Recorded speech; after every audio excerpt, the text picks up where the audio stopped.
자, 이제 TMF 6번째 시간 저희가 준비한 3번째 주제입니다. 봄철을 맞이해서 저희가 뭐 이런저런 K리그 이야기들 그리고 한국 축구에 대해서 할 수 있는 이야기들을 또 준비를 해봤는데요. 가장 먼저 선수 등록이 이제 3월 달에 마무리가 됐으니까 이 이야기를 한번 털고 넘어가면 좋을 것 같습니다. K리그가 이제 또 팀이 확대가 되다 보니까 K리거들, 우리 리그에서 뛰고 있는 선수들의 수도 양적으로 많이 확대가 됐습니다. 드디어 1000명의 선수가 넘어가는, 등록 선수가 1000명이 넘어가는 시대가 도래를 했습니다. K리그 1에서는 425명, 그리고 K리그 2에서는 580명, 총 합쳐서 1005명의 선수가 K리그 1, 2에 등록이 돼서 뛰게 되는 시대가 맞이가 됐네요.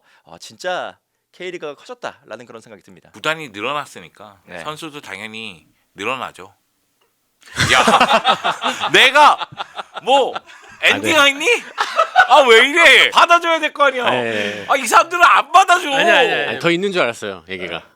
그 작년에 제가 이제 K리그 1000명 시대가 온다라는 기사를 쓴 기억이 있는데 이제 실제로 1000명을 돌파를 했고요. 비율을 살펴보면은 외국인 선수가 되게 많이 증가를 했어요. 국내 선수보다는 외국인 커터를 풀어주면서 각 팀들이 확실히 이 인플레이션이 심각한 국내 선수보다는 외국인 선수 쪽에 투자를 하자라는 방향으로 확실하게 선회를 한 것 같고, 일부 리그 보면은 이제 7명 보유한 팀이 이제 부천, 울산 네. 두 팀이 있고 6명, 5명 다 있고, 그 와중에 이제 광주는 이제 등록 금지 때문에 등록해서 거기는 좀 특수하니까. 특수하니까. 거의 특수하니까 제외. 강원이 2명, 압달라 1명 들어온 거거든요. 그래서 굉장히 특수한 상황에 놓여 있는. 강원도 외국인 선수들을 많이 찾아다녔는데 네. 결과론적으로는 영입을 많이 못한 거죠. 그러니까 의도와는 달리. 네. 그러니까 못한 건지 안 한 건지 사실은 조금 더 내부적으로 살펴보긴 해야 되는데, 어느 정도 예산은 잡혀 있었는데 결국에는 영입을 안 했어요. 전반기는 지금 스쿼드로 버텨야 하는 상황이고, 그 두 팀 제외하고 나머지 팀들은 외국인 선수로 중심을 잡아서 팀을 꾸린다라는 컨셉으로 확실히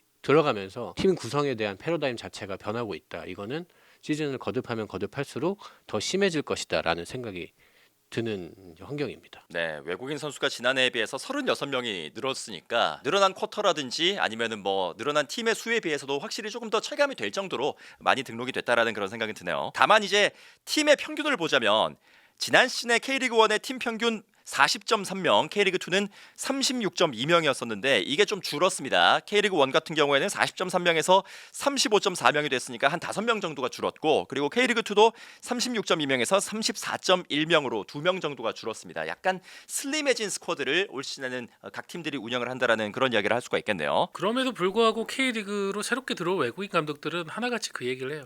K리그는 스쿼드 숫자 너무 많다. 그건 맞아요. 예. 더 줄여야 돼요. 제가 볼 때는 한 20명 후반대가 적절한 것 같고, 왜 외국인 감독들이 그 얘기를 하냐면 실제로 기용하는 선수는 결국은 25명 내외인데 그 숫자가 너무 비대하다 보니까는 나머지 경기 출전에 대한 기회가 적은 선수들에 대한 동기부여라든가 이 선수들을 관리하는 게 너무 난이도가 높다. 외국 같은 경우에 사실 로스터 제도가 이게 존재하기 때문에 어느 정도 통제가 되는데, K리그는 감독들이 쓸 선수가 없다라는 핑계 때문에 실제로 기용하는 선수들보다 한 10명, 15명 많은, 작년에 뭐 대전이나 충남 아산 같은 경우에 대전은 뭐 40명 내외였었잖아요. 그러니까 너무 많은 숫자들을 가져가는데 이것도 조금씩은 이제 좀 정상화되는 단계에 있다고 보고, 실제로 대전 같은 경우에 올해는 이제 30명 내외, 충남 아산도 숫자 많이 줄였거든요. 그런 팀들이 좀 올해 평균 숫자가 줄어드는 데는 역할을 했습니다. 전북 현대처럼 N팀, 그러니까 2군 운영하는 팀이 아니면 확실히 지금 이제 슬림해지는 추세인 것 같아요. 왜냐하면 기본적으로 외국인 선수의 인건비가 조금 더 높은 편이기 때문에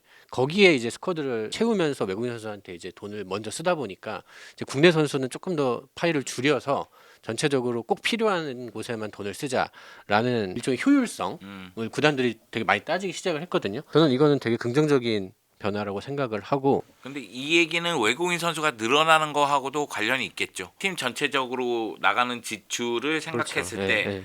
이걸 일정 부분 유지하기 위해서는 필요 없는 선수들을 뭐 방출한다거나 아니면 이적시킨다거나 이렇게 할 수 있으니까요. 네.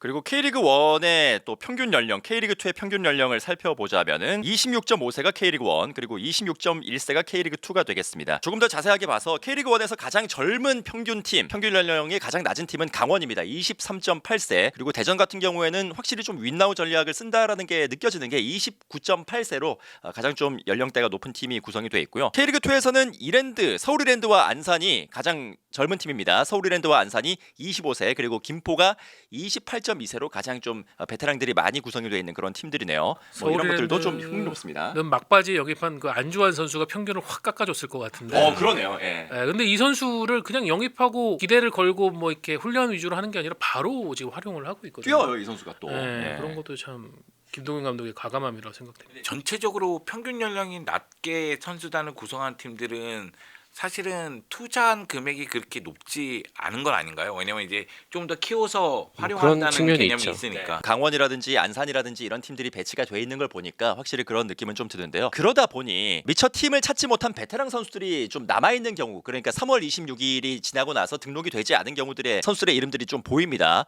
리영직 선수, 오반석 선수, 한석종 선수, 뭐 김승대 선수 이런 선수들이 좀 등록이 안 된 채 전반기가 마무리가 됐거든요. 이 선수들은 좀 후반기를 노려봐야 될까요? 좀 정보들이 있습니까? 김승대는 은퇴하지 않았나요? 네, 은퇴 쪽으로 가닥을 잡았고, 근데 워낙 선수의 성격이나 캐릭터 때문에 대외적으로 저 은퇴합니다. SNS도 안 한 선수다 보니까 그렇게 알리고는 있지 않는데 정리를 한 것으로 알고 있고요. 나머지 선수들도 비슷한 것 같아요. 왜냐하면 현역 생활 연장에 대한 의지가 있는 선수들은 K3 리그로 간다거나 혹은 해외로 가가지고 거기에서 계속 경기를 뛰면서 여름에 다시 재개되는 선수 추가 등록 기간을 활용하려고 해요. 뭐 대표적인 선수가 권한규 선수.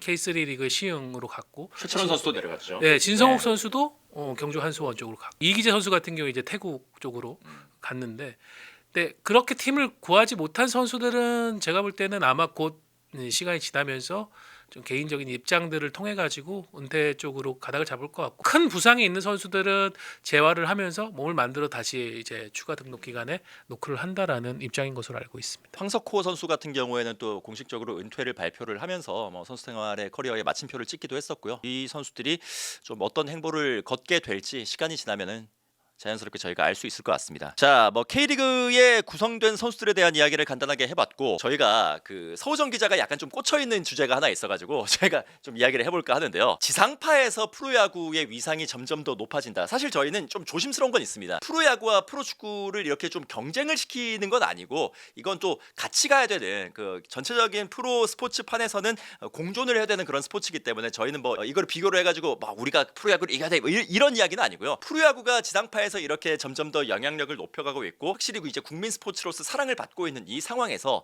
프로축구는 과연 또 어떻게 해야 될 것인가, 이거에 대해서 한번 좀 이야기를 해보기 위해서 좀 주제를 들고 왔습니다. 프로야구는 지상파에서 점점 더 이렇게 위상이 높아지고 있는데 프로축구는 점점 더 OTT 쪽으로 많이 가고 있다. 뭐 이 주제를 좀 제안을 하셨어요. 네, 뭐 일단 제가 조금 다소 충격적이었던 게 이제 지난 금요일 저녁 시간대에 KBS 2에서 프로야구를 라이브 중계를 하고 있더라고요. 보통 우리가 이제 지상파에서 중계가 된다고 하면은 토요일이나 일요일에 이제 낮 시간대, 조금은 이제 프라임 시간대를 벗어난 시간대라든가, 혹은 뭐 한국 시리즈나 배구, 농구 챔피언 결정전 같이 진짜 비중이 큰 경기들, 이럴 때 이제 지상파에서 한다라고 생각하는데, 지금은 시즌 초반 개막도 하고 지났는데 이걸 또 하고 있고, 그러니까 토요일, 일요일에도 지상파 배치가 다 돼 있더라고요. 물론 이제 지상파의 영향력이 이제 과거 같지는 않죠. 지상파 시청률도 점점 줄어들고 있고, 인기 있는 컨텐츠들은 점점 이제 OTT나 종편 쪽으로 가고 있는, 아니면 아예 엔터테인먼트 전문 채널로 가고 있는 건 맞는데, 스포츠는 여전히 저는 좀 공적인 커버리지가 높은 채널에서의 어떤 영향이 크다고 보거든요. 그런 점에서 야구는 여전히 이 사람들이 소비되는 커버리지가 큰 반면에, 오히려 축구는 이제 지상파에서 뭐 뜨문뜨문하긴 하지만은 이렇게 시간대보다는 어떻게 보면 좀 광고가 없는 채널이라든가 혹은 좀 프라임 시간대를 벗어난 그런 시간대로 가고 있죠. 그것도 사실은 제가 알기로는 중계권 계약에 의한 의무 조항 때문에 지상파에서 중계되는 걸로 알고 있거든요. 서글프다는 그런 감정보다는 이게 전략이 완전히 지금 다른데 과연 이게 어떤 방향으로 지금 가고 있는가. 우리가 K리그뿐만 아니라 지금 국가대표팀 경기도 지상파에서 못 보고 있는 상황이잖아요. 네. 네, 이런 상황에서 지금 이제 또 다가오는 월드컵 중계권 협상도 그렇게 순조롭게 되지 않다고 있다고 하니까 과연 이런 현상이 한국 축구에 어떤 영향을 미칠 것인가라는 생각이 들더라고요. 사실 프로야구가 그렇다고 해서 지상파에 목을 메고 OTT에서 약하냐 이런 것도 아닙니다. OTT에서는 또 티빙과 압도적인 그 규모의 계약을 체결을 하면서 확실히 그냥 프로야구라는 그 종목 자체의 체급이 많이 높아졌다, 커졌다라고 이렇게 이해를 하면 될 것 같고, 그렇다면 이제 국가대표 축구라든지 프로축구 같은 경우에는 OTT 쪽에 아무래도 조금 더 많이 노출이 되고 있는 것이 사실인데, 우리가 걱정이 되는 것은 지상파에 노출이 되지 않으면은 OTT라든지 케이블 채널과는 좀 친숙하지 않은 그런 연령대들, 좀 50대 이상, 60대 이상 이런 분들 같은 경우에는 축구라는 콘텐츠에 대해서 좀 노출이 접할 수 있는 경로가 많이 줄어들고 있지 않을까? 물론 뭐 미디어 입장에서는 20대부터 40대 요 정도의 연령대들이 주요 타겟이긴 합니다만, 또 고연령자들도 우리가 경시를 할 수는 없기 때문에 이분들에 대해서는 조금 취약해지는 게 아닐까 하는 그런 걱정들이 좀 드는 것은 사실이거든요. 프로야구 같은 경우는 그냥 아예 이제 둘 다, 그러니까 공중파, OTT 둘 다 다 잡을 수 그냥 있는 아예 거죠. 압도적인 예, 수준으로 예. 높아 있는 스포츠라 우리가 이제 K리그가 비교할 수 있는 대상은 아닌 것 같고요. 예, 예. 제가 이제 배구 쪽을 취재를 하니까 배구는 아예 그 다른 방식이에요. 네이버에서는 무료로 볼 수 있습니다. 근데 지금 SBS 스포츠, KBS N 스포츠, 그러니까 두 채널은 사실은 스포츠 채널 중에서는 그래도 이제 퀄리티가 꽤 높은 수준의 채널인데, 남자 배구는 사실 시청률이 많이 떨어진 상태고 여자 배구는 여전히 높아요. 평일 경기도 웬만하면 1% 정도는 나오고, 이제 포스트 시즌 가면 2%도 나오고 막 한 번씩 3%까지 나올 때가 있거든요. 그래서 배구가 시청률의 스포츠라고 해요. 그 시청률이 어느 정도 보장이 되니까. 그리고 또 배구는 세트마다 있고 또 테크니컬 타이밍 아웃이라는 게 있어서 8점, 16점 또 씌우고 그러면서 광고가 계속 들어가거든요. 그래서 광고 수익이 어느 정도 발생할 수 있는 종목 특성이 있어서 TV에서 중계하기에는 굉장히 좋은 종목이에요. 매력적인. 네. 그래서 다음 시즌이 끝나면 이제 중계권이 다시 끝나서 새로 협상을 해야 되는데, 여전히 그 SBS 스포츠나 KBSN 스포츠는 배구 중계를 계속 할 생각이 있습니다. 요즘 시대에도. 지난번 계약했을 때 5년에 300억 아니었나요? 맞아요. 꽤 큰 그쵸? 규모로 네. 했고, 그거를 이제 KBS N 스포츠가 구매를 해서 네네. 이제 SBS 스포츠에 판매를 하고 또 네이버에 판매를 하는 형식인데, 지금 전망하기로는 뭐 네이버, 티빙 이런 OTT에서 지금 들어오려고 하거든요. 그래서 그것도 아마 판도 변화가 있기는 할 거예요. 그럼에도 불구하고 두 양대 스포츠 채널에서는 배구를 하고 싶어 하긴 하거든요. 어쨌든 그게 보장이 되는 스포츠여서 그쪽으로 측면을 할 때는 분명히 좋은데, 사실 배구 같은 경우는 관중이 많진 않잖아요. 체육관이 많아야 뭐 저기 삼산월드 체육관 같은데 한 5천 명 들어오고, 웬만하면 2, 3천 명 선이라서 관중의 규모는 K리그랑 비교할 바는 아니에요. 근데 이 TV로 하면은 사실 압도적이거든요. 우리 K리그 같은 경우는 사실 TV의 시청률이 사실 언급하기 민망할 정도의 수준이 나오기 때문에 우리가 그걸로 접근하면 사실 되게 떨어지죠. 그래서 뭐가 맞냐라는 측면으로 봤을 때 사실 정답은 없는데, K리그가 이 현장에 가보면 우리가 체감하기로는 옛날에 비해서 인기가 되게 많은 것 같고 되게 대중의 관심을 많이 받는 것 같고, 그렇지만 대중성이라는 측면에서 봤을 때는 여전히 이제 한계에 많이 직면해 있는 상황이고, 프로야구 쪽을 봤을 때 워낙 지금 대중성이 어마어마하잖아요. 오히려 영화라든지 넷플릭스라든지 이런 OTT보다 프로야구를 더 많이 선호하는 추세이기 때문에, 이걸 봤을 때 프로축구가 어떻게 해야 될 건가라는 딜레마에 빠지는 것 같긴 하거든요. 네. 그래서 우리가 OTT를 굉장히 잘 살려가고 있지만, 그게 굳이 뭐 저는 공중파 방송이라고 생각은 하지 않지만 대중성을 확장하기 위한 그런 고민들이 좀 많이 필요한 시점이긴 한 것 같습니다. 이게 기승전결이 잘못된 것 같아요. 왜냐하면은 결국은 지상파에서 조금 더 인지도를 높이기 위해서 방송을 해야 되는 거 아니냐, 못하는 겁니다. 보통 지상파들은 시청률을 잡을 때 채널을 돌리다가 잡을 수 있어야 돼요. 근데 안 잡혀요. 광고하기도 어려워요. 그러면 이걸 왜 합니까? 사실은 OTT에서 할 수 있는 건 젊은 세대들이 축구에 대한 관심이 높아지고 자기가 볼 수 있는 시간대에 볼 수 있다는 게 있어요. 야구하고 축구하고 뭐 인기 차이도 있고 여러 가지 대중적인 차이도 있겠지만, 제가 느끼기엔 접근법 자체가 축구가 어려워요. 야구는 월요일 빼고 매일 경기를 합니다. 그 주중에는 거의 일정 시간의 경기가 펼쳐져요. 그렇기 때문에 채널 돌리다 보면 자기가 좋아하는 팀이 걸려요. 그럼 보면 되는 거예요. 축구, 내가 만약에 안양 팬이면 안양 경기 언제 잡히는지 확인해야 돼요. 토요일날 몇 시에 하는지, 일요일날 몇 시에 하는지, 주중 경기 있는지. 그게 사실은 매우 커요. 왜냐면 나이 드신 분들은 이 시간대쯤에 야구 하겠지 하고 틀고 야구 보는 겁니다. 근데 축구 보려고 하면은 안양 언제 하지? 찾아야 될 거 아니에요. 이게 은근히 크거든요. 그래서 사실은 OTT로 하는 거는 찾아오세요예요. 정말 보고 싶은 분들은 열려 있으니 찾아오세요 이거거든요. 그리고 그럴 용의가 있는 팬들이 찾아가서 보는 겁니다. 근데 축구는 걸리는 거예요. 그러니까 우리는 하고 있으니까 언제든지 와서 지나가다가 들리면 됩니다. 지나갈 때 그걸 왜 들립니까? 그냥 야구로 가든지 아니면 그냥 예능으로 가든지 하물며 트로트 방송 보지. 그러니까 축구는 지상파에서 할 수가 없는 거예요. 이거는 경쟁력이 떨어졌다는 얘기예요 이미. 그렇기 때문에 뭐 지상파에서 어떻게 해야 되고 어떻게 되고 이런 이야기 자체가 안 되는 거예요. 왜? 우리는 선택을 못 받으니까. 그럼 그거 외에 방법이 뭐가 있느냐로 갔을 때 OTT를 잘 이용해야 된다는 방향으로 가는 거예요. 이게 대표팀 축구하고도 연결이 돼요. 지금 대표팀 인기가 너무 없어요. 거기다 이제 월드컵 중계권도 이제 재판매가 안 되고 있는 상황이니까. 그러다 보면 이게 선순환이 돼야 되는데 악순환이 되는 거예요. 대표팀 인기가 없고 대표팀 경기력 안 좋고 그럼 시청률 떨어지고 그거 재판매 안 되고 그러면 이건 JTBC에서만 하나? 이런 식으로 가는 거죠. 악순환이 되니까. 그렇게 생각하면 이것도 이해가 되는 거예요. 경제적인 논리로 보면. 축구가 뭐 우리는 인기가 많아졌다. 뭐 축구가 르네상스가 다시 오는가 뭐 이런 얘기를 할지언정 현실은 냉혹한 부분은 또 인정을 할 수밖에 없습니다. 보는 사람만 본다는 거죠. 그렇죠. 그러니까 여기서 물론 파이가 조금씩 넓어질 수도 있죠.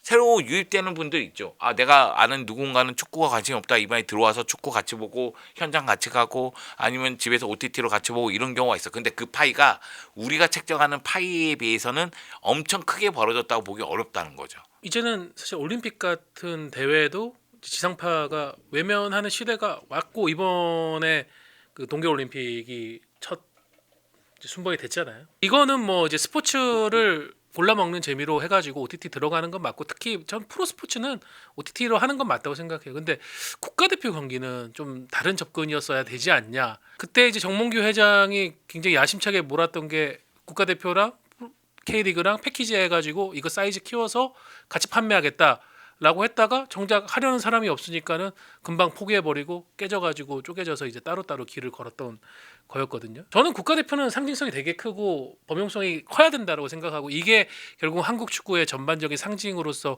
뭔가를 보여주는 이 낙수 효과까지 줘야 된다고 생각을 하는데 국가대표가 지상파에서 사라진 거는 좀 문제가 심각하다고 생각을 해요.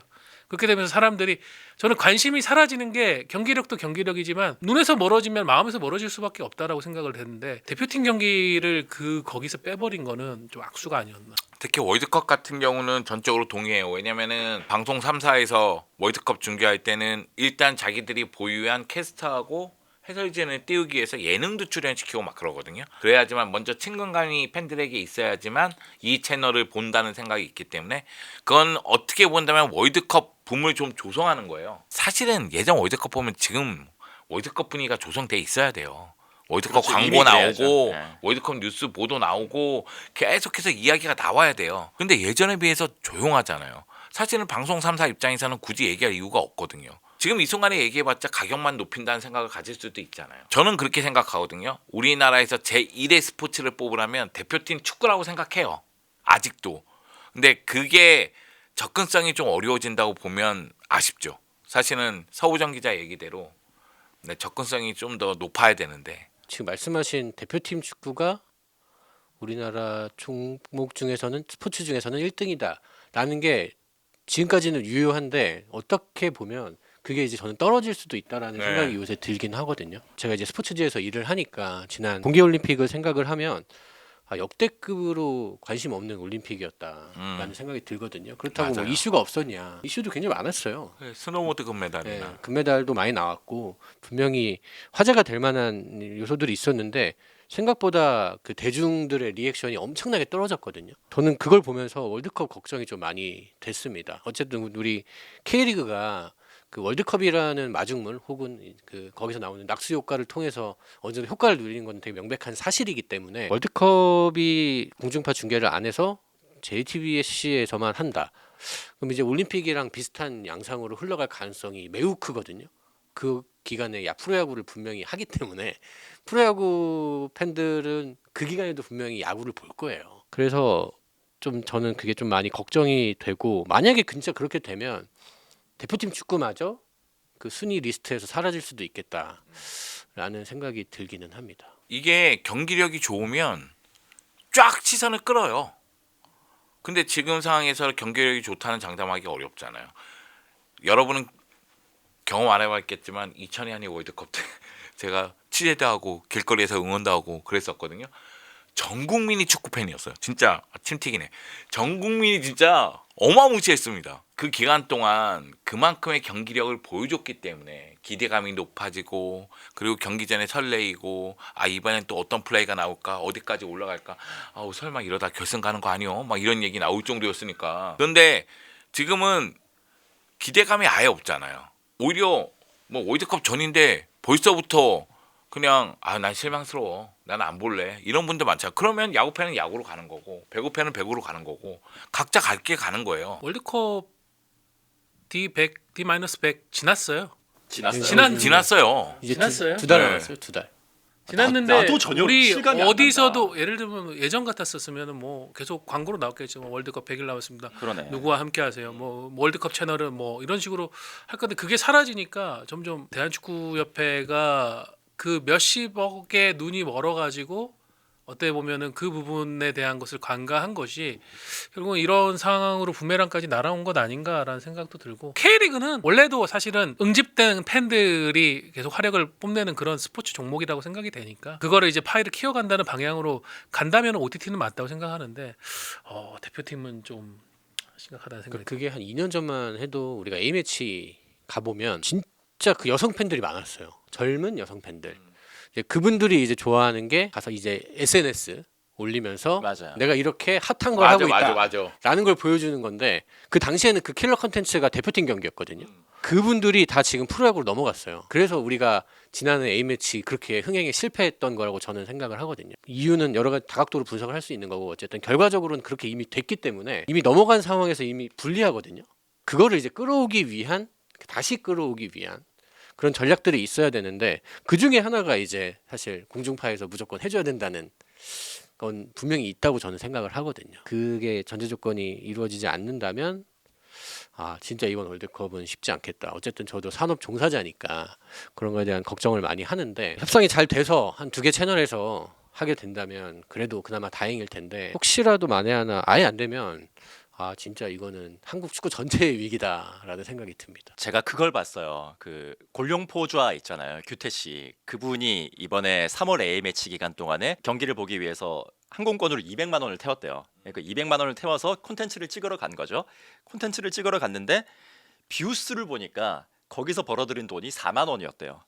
그러니까 이게 도저히 수지 타산이 맞지 않을 정도로 이 관심도가 떨어져 버리다 보니까 산업 파이도 파입니다만 저희 같이 그 산업 안에서 좀 먹고 살아야 하는 그 종사자들에게도 이게 점점 더 환경이 척박해지고 있다. 이런 좀 좋지 않은 시그널이 계속 나오고 있다라는 얘기를 좀 드려야 될 것 같습니다. 이게 좀 답답하네요. 이게 시장이 좀 많이 활성화가 돼야 저희도 좀 더 많은 곳에서 그리고 좀 더 좋은 환경에서 여러분께 이런저런 이야기들을 좀 전해드릴 수 있을 것 같은데 쉽지 않은 환경으로 여러모로 좀 가고 있는 것 같습니다.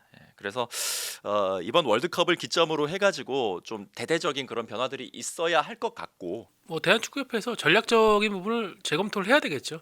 근데 뭐 계약이 또 장기 계약이 돼 있기 때문에 이걸 뭐 어떻게 할 수는 없겠지만은 적어도 다음에 계약을 하는 부분에 있어서의 큰 전략에 대해서는 한번 고민해봐야 되지 않나 싶습니다. 네, 뭐 어쨌거나 저희가 할 수 있는 것들 선에서 열심히 하도록 하겠습니다. 뭐 꾸준히 얘기하잖아요. 쓸 수 있는 선수가 없다라고 불평만 하지 말고 그 와중에도 뭐라도 짜내가지고 해야 되는 게 감독의 덕목이다라고 저희가 말씀을 드리고 있으니까 삶의 지혜죠. 뭐든지 저희도 한번 해보도록 하겠습니다. 자, 그런 의미에서 저희가 축구 직관을 다니시는 분들을 위해서 경기만 가서 보실 게 아니라 경기가 끝나고 나서 그리고 경기를 하기 전에 전후로 해서 좀 방문을 할 만한 그런 핫스팟들 내지는 뭐 음식점들 뭐 이런 것들이 다 있을 텐데 좀 추천을 해줄 만한 곳이 어디가 있을까라고 저희 PD가 물고 왔습니다. 이게 18일, 19일 매치를 앞두고 업로드가 될 콘텐츠죠. 18일, 19일에 이제 경기가 있기 전에 가실 만한 장소들 저희가 좀 추천을 드리려고 하는데 저희가 18, 19일에 어디를 가는지를 일단 좀 얘기를 하면 될 것 같은데요. 제가 18, 19일에 울산을 가네요. 예, 울산을 갑니다. 저는 울산 출장을 가고 나머지 세 분은 어디를 가십니까? 저는 일요일에 옵티브 중계입니다. 서울에 계시고, 예, 서울에 강남에 계시고, 있습니다. 강남에 계시고, 정다우 기자는 어디 가십니까? 저는 아마 강릉을 갈 것 같은데요. 강릉. 네. 네. 강릉은 맛집이 워낙 많아서.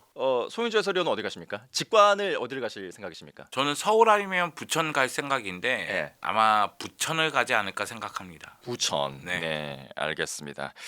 자, 그러면은 추천해 주실 만한 곳들이 있을까요? 저는 솔직하게 얘기할게요. 네. 저는 솔직하게 얘기해서 경기장 근처에서 잘 안 먹어요. 왜냐면 제가 주로 가는 경기장이 일하러 갔을 때야 예. 일하는 같은 분하고 캐스터라든가 아니면 PD들하고 같이 먹으니까 그냥 그분이 가자는 대로 가서 먹는 편이고, 제가 직관할 때는 저희 집이 광명이잖아요. 광명 근처로 가잖아요. 그 얘기는 뭡니까? 집에서 먹고 가거나 아니면 도시락을 먹어요. 거기서 그냥 도시락 주는 거, 또 야외에서 먹는 도시락은 또 맛있거든요. 맛있어요? 저는 주로 네. 맛있어요? 난 맛있어요. 아, 진짜? 왜냐하면 저는 솔직하게 얘기해서 태어나고 나서 좀 식단 관리를 좀 하니까 밖에서 먹는 거는 다 맛있어요. 뭔가 MSG가 들어갔다 싶으면 너무 맛있어요.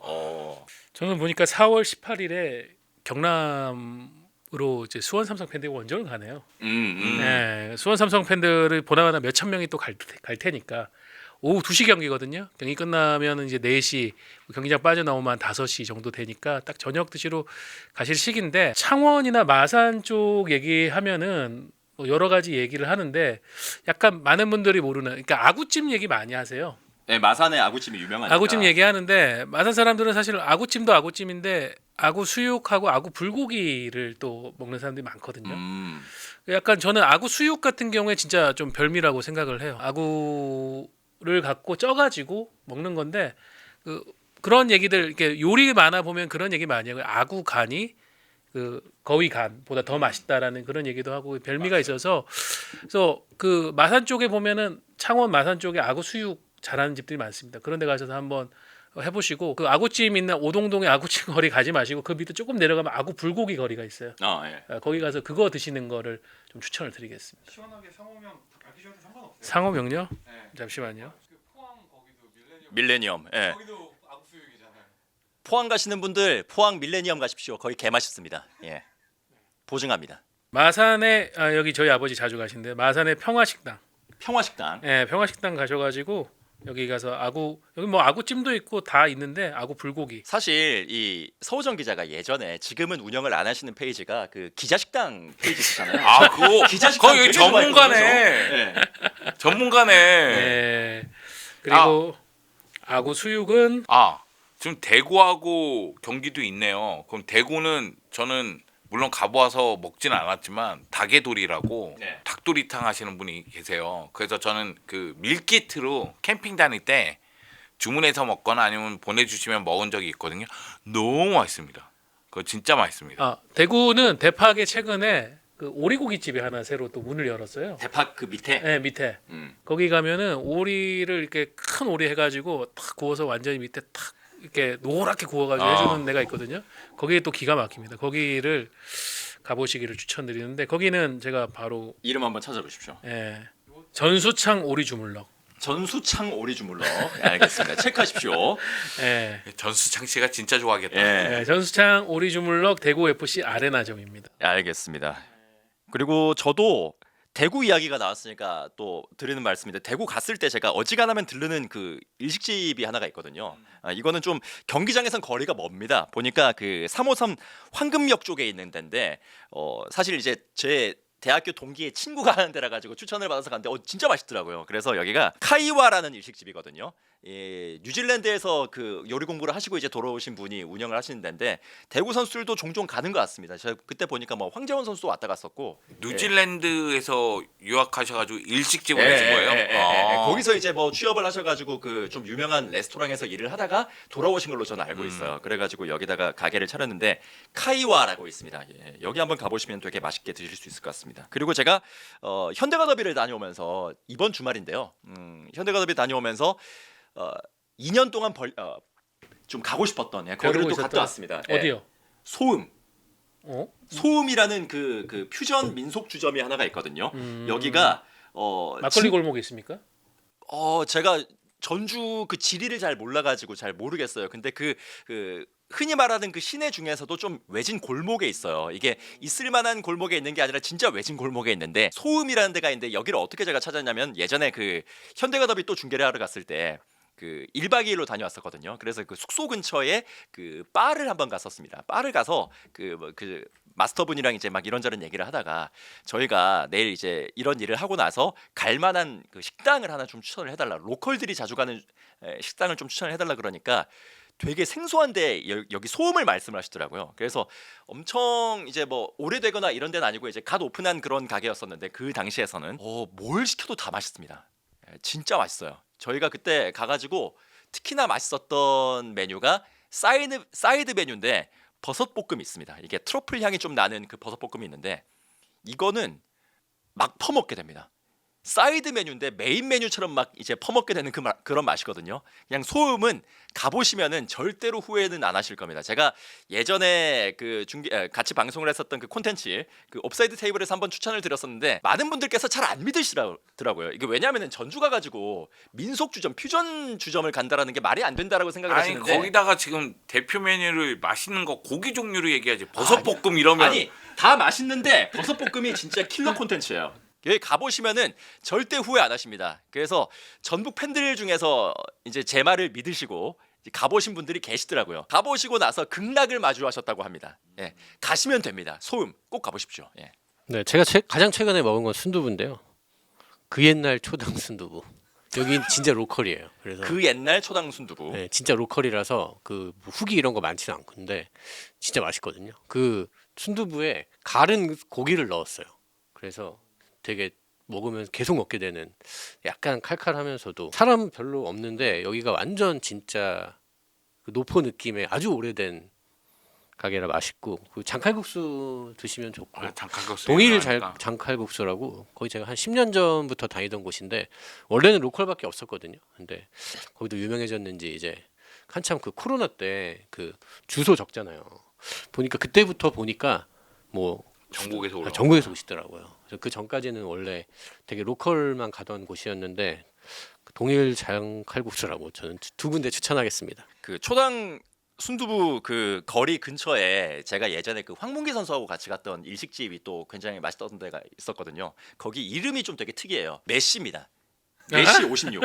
예, 메시 56이라는 가게인데 여기 일식집도 꽤 맛있습니다. 예, 순두부 마을 가셨다가 여기도 오셔가지고 두 끼를 드시면 되겠습니다. 예, 메시 56. 저는 마지막으로 포항 하나 추천하겠습니다. 박태하 감독님 맛집 강산식당이라고. 강산식당. 네, 여기는 이제 뭐 그 바다에서 나는 것들 다양하게 하는데 가면은 이제 아기 관련된 요리가 많다고는 하는데 실제로 박태하 감독이 가시면은 주로 드시는 게 이제 마케 미주구리 맛있지. 마케에다가 그리고 아기 하얀 탕 지리탕 진짜 시원합니다.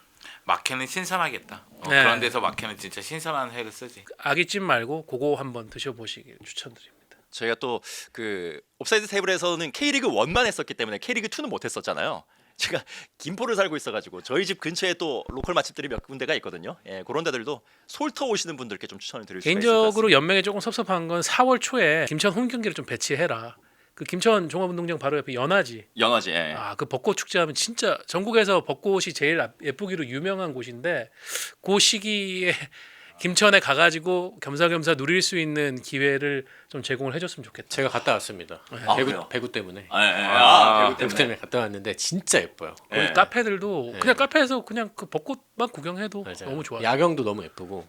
김천은 제가 조금 섭섭한 게 뭐냐면 제가 왜? 김천을 왜? 중계 방송을 가는 그 가장 큰 낙 중에 하나가 그 오다니 꼬마빈밥을 먹으러 가는 거거든요. 원래는 김천 구단이 도시락 그러니까 각 구단들이 도시락을 주잖아요. 김천은 그걸 줍니다.